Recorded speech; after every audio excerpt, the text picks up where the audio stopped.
We've spoken about the three different types of signs which make up the foundations of semiotic theory. Those signs are made up of two components. Those components are the signifier and the signified. The signifier is the physical appearance of the sign, the words on a page, images on a screen, sounds travelling through the air.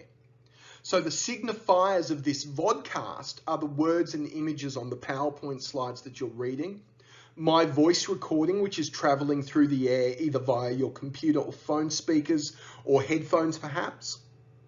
The signifier is the physical appearance of the sign. Now don't get too hung up on that. The signifier is literally the physical appearance of the sign, and that's all it is. The second component of the sign, which we want to think about, is the signified. The signified is the mental concept which we attach to the signifier. Now, the signified is a little more complex. It's a little more arbitrary and depends more upon convention than the signifier. Let's explain how the signifier and the signified work. The classic example is cats and dogs, the two most common family pets. These are my pets, or rather, the cat is my pet, Professor Binks, who lives with me. The three dogs belong to my partner, Liz. They live with her, but I'm their adopted dad. The black dog is named Starla, the fawn dog is Tippy, and the little chihuahua is Queenie.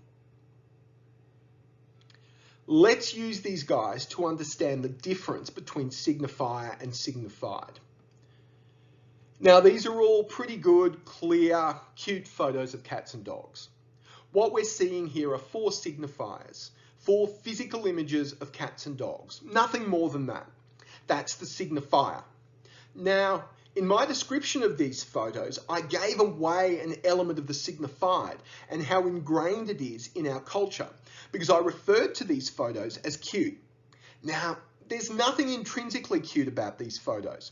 They are simply computer-generated images of those cats and dogs.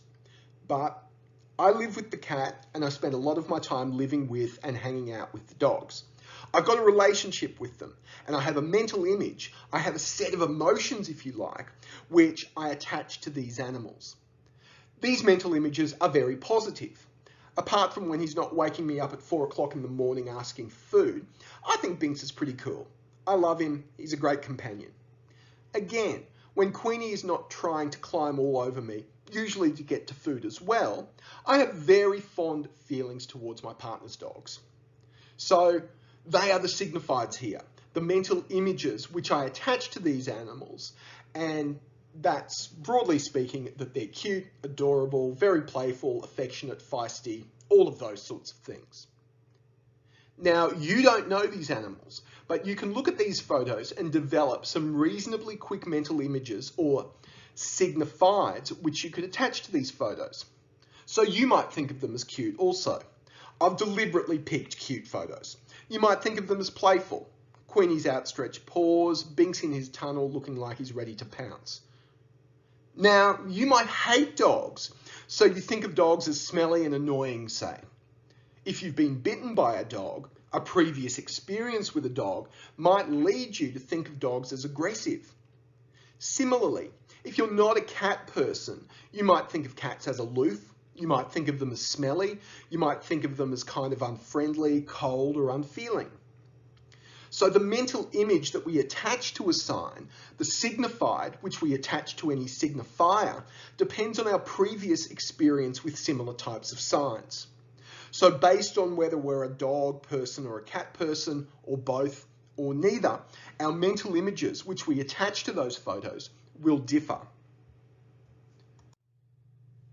Now, the signified is a little bit tricky to understand because we rarely stop to think about the mental concepts we attach to signs. They just are, or at least we think of them as just being. So we look at those photos, and depending upon our previous experience, our cultural backgrounds, a whole range of things, we will look at the photo of a dog and say, that's cute, or, oh my God, I hate dogs. Similarly, we'll do the same for cats. We kind of think about the signified as representing common sense, but they're not natural.